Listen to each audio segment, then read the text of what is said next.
The lights went out again last night just after tea. Mum lit the candles like she always did. Dad cursed quietly under his breath while we wrapped ourselves in blankets and listened to the radio fade into silence. Outside, the wind rattled the letterbox, and you could hear neighbours laughing through the walls as if none of it really mattered, because somehow we were used to it. That was Britain in the 1970s, when bread cost pennies, strikes could stop a city, and happiness came in simpler forms like a bacon sandwich, a borrowed record, or the warmth of a coal fire. We didn't have much, but we had each other. And now, looking back, it's fair to ask, were we actually happier then?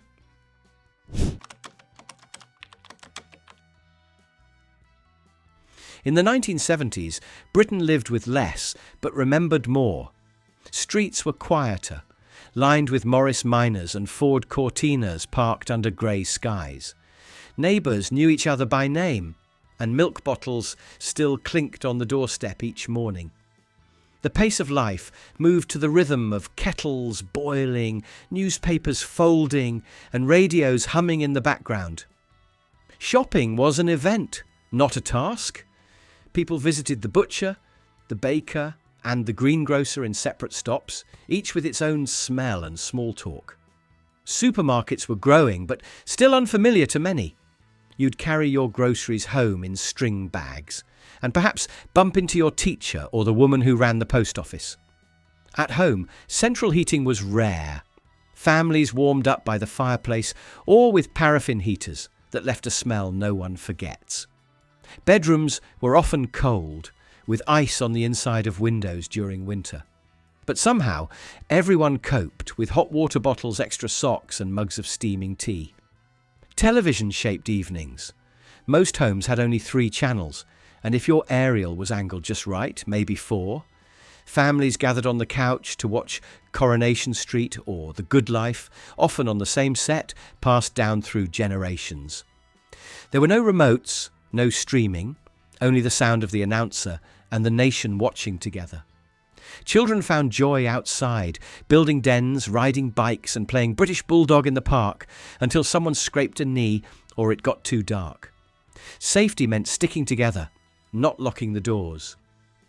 You didn't need a smartphone to know where your friends were. Just look for the pile of bikes outside someone's house. Sundays were sacred in a different way. Most shops were closed, streets were still, and families stayed home. The day began with a fry-up, followed by roast lunch, and ended with someone falling asleep on the sofa. It was a time of rest, not rush. A pause that people now miss more than they realised. Money was tight for most. Inflation soared, strikes were common, and pay packets were stretched thin. But frugality built creativity. Clothes were mended, meals stretched, and birthdays celebrated with sponge cake and jelly. There was pride in making do, and gratitude in the small things. The decade had its troubles, but it had heart. Life felt slower, but somehow richer. You may not have had much, but what you did have, you truly held. Did your Sundays smell like gravy and steam, or do you still remember the rattle of the milk float at 6 in the morning? Britons in the 1970s lived with regular industrial action. Coal miners, postal workers, even dustmen struck frequently, pushing prices up and services down. In 1973, the government imposed the infamous 3-day week, shutting down business electricity for 4 days and limiting TV broadcasts. Factories closed midday, and shops would lock early to conserve power. Unions were powerful. Many workplaces had unofficial sick-outs. Workers walked off at a moment's notice. Sometimes it meant free time. Other times it meant financial strain for families. Parents juggled welfare payments and school runs amid chaos. In 1974, inflation hit its peak, 26%, bled into mortgage and rent costs. Yet some seized the moment. A junior doctor spoke of buying a flat for £5,000 and reselling it for £12,000 3 years later. Despite strains, home ownership became possible in ways inconceivable today. Economic stagnation coined the term British disease.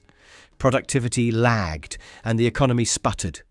Savings were eaten by rising costs, but workers still found ways to get by: pocket money, flourishing fairgrounds, and new holiday camps offering cheap breaks. The government tried pacts like the social contract, asking unions to hold pay rises in exchange for benefits and welfare. It mostly failed, but it showed how interconnected politics, work, and daily life had become. Homes warmed or chilled based on union deals.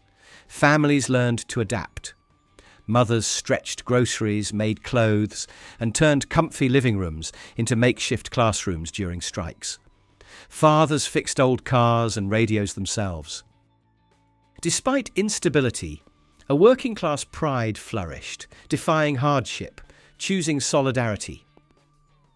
Did your household cope with strikes or power cuts?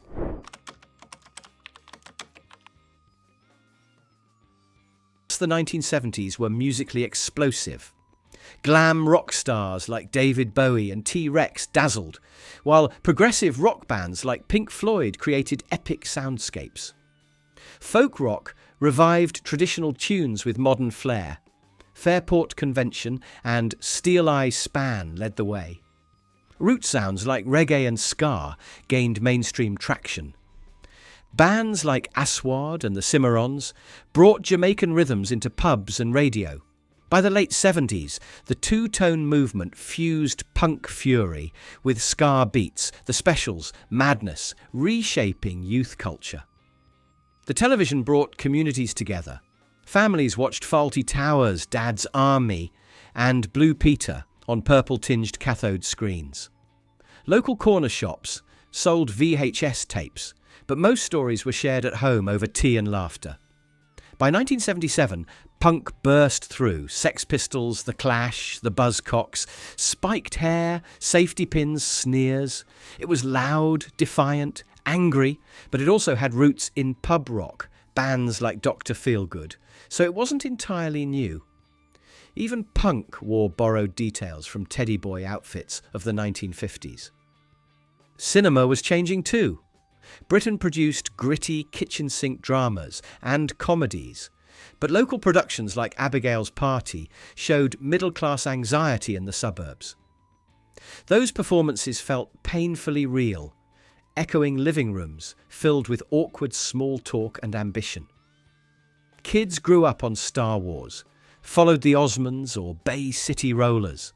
Teen idols with long hair and squeaky voices. They collected action figures, made mixed tapes for mates, and plastered bedroom walls with posters. Did you defiantly wear broken clothes or secretly collect Bay City Roller badges?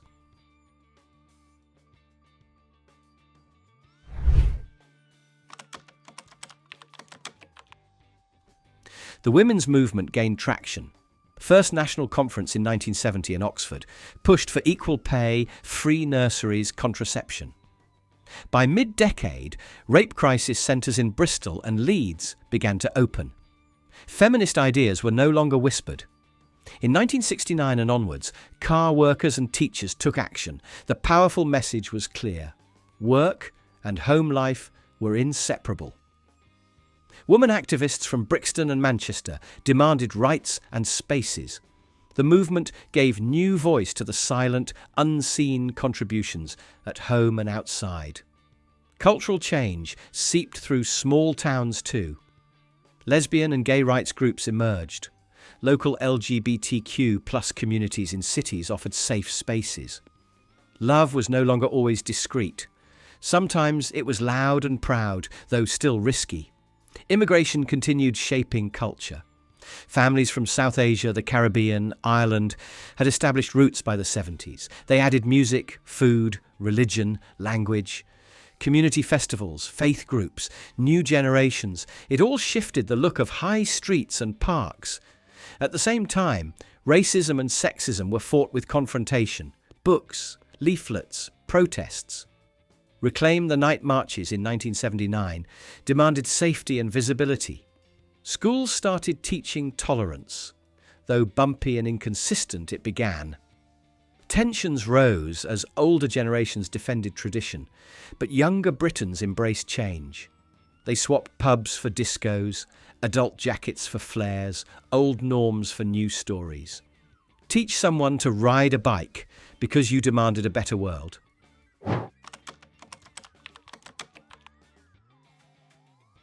Looking back, some call the 1970s Britain's dark age. Strikes, bombs in Northern Ireland, inflation, power outages. There's truth in British disease, yet a quiet glow remains in recollection. Weekly TV nights, family dinners, record shops and corner pubs. Reddit memories say life was slower. Meals were homemade, not microwaved, and markets were social stages. Smoking was everywhere. Telling the boss off or walking out was normal, a sign of personal agency. By late 70s, ordinary families were materially better off. Star Wars merchandise was only possible because kids had pocket money.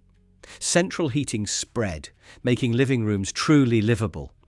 A junior doctor bought a flat. A young family had hope. Many households felt wealthier than ever. Despite chaos, belonging endured. Cheerful bus conductors, neighbours inviting you in for tea, customers knowing each other at the butcher's, all gave soul. Community felt real, even while Thatcher loomed, giving both fear and hope for the future. With hindsight, the 1970s were messy and alive. They were flawed and full of firsts. First feminism, first punk, first mixed neighbourhoods. They weren't happier or sadder. They were, and that reality held its own magic. Which door still leads you back? A TV show, a smell, a childhood street?